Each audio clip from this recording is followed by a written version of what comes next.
Israelis are very divided on this. Religious Zionists believe that God will give them victory. That is a faith that they have. They're probably, about 12% or so of the Israeli population. The Israeli military, who are very bright and very competent, and don't believe that victory is possible. The Netanyahu believes that if he can draw the United States into the war, he can achieve victory, and that's been his objective for the past year. Israel has repeatedly been advised by the Biden administration and by others, including most recently Vladimir Putin in Russia, not to provoke its neighbors, not to seek a wider war, not to ignite one. And it has contemptuously dismissed all of this advice and proceeded with a unending series of provocations, as well as continuing the genocide in Gaza. By the way, the commonly cited figure of 40,000 dead Palestinians is absolutely incorrect. Recently, an American medical group who had been there, served in Gaza, estimated that the total was closer to 120,000. The Lancet, the respected British medical journal, estimates it's close to 200,000. So we are, as usual, the victims of very effective propaganda, haspara, the Israelis call it, meaning explanations, which tend to justify their behavior, as well as to slander their opponents. So the question is, does Mr. Netanyahu have a record of following advice from anybody, his own military, his intelligence people, who argue with him that without a political settlement with the Palestinians, some second a Palestinian state of some sort, that Israel is destined to suffer from constant attacks for as long as it exists. His own intelligence chiefs, when they retire, tend to come out in favor of a Palestinian state for that reason.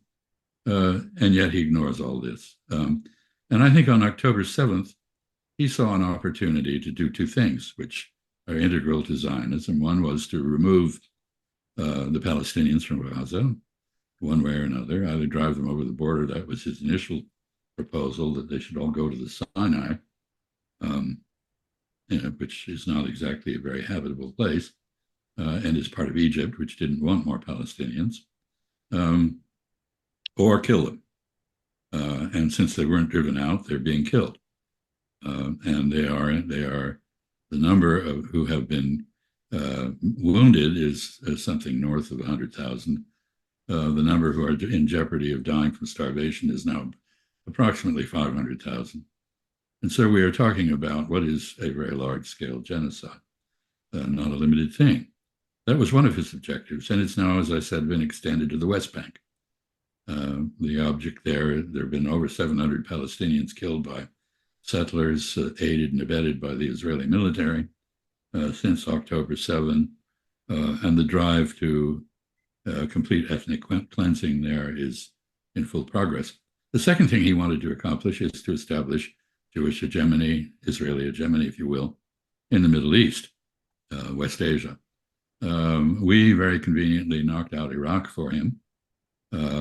He worked with us to dismember Syria, vivisected, I would say, to use a word that the Indians and Pakistanis like to use. We have counseled Lebanon to be meek and subordinate. We tried very hard to produce a normalization, notwithstanding the Palestinian issue, to bypass it with the so-called Abraham Accords, which are now in deep kimchi and very unlikely to survive too long. I could talk about the Saudi-Israeli normalization farce if you want, but I will leave that aside.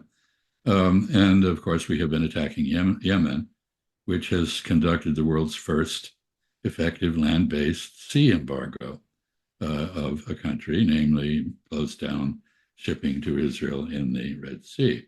Not always terribly accurately, but it is very clearly concentrating only on shipping that aids and abets Israel. abets Israel in its genocide. Both Hezbollah and the Yemenis have said if Israel stopped its genocide in Gaza, they would cease and desist all attacks on Israel. Israel's not accepted that because Mr. Netanyahu's motivations are complex. If he leaves office, which he will have to do if there's no war, he's very likely to end up in jail for corruption.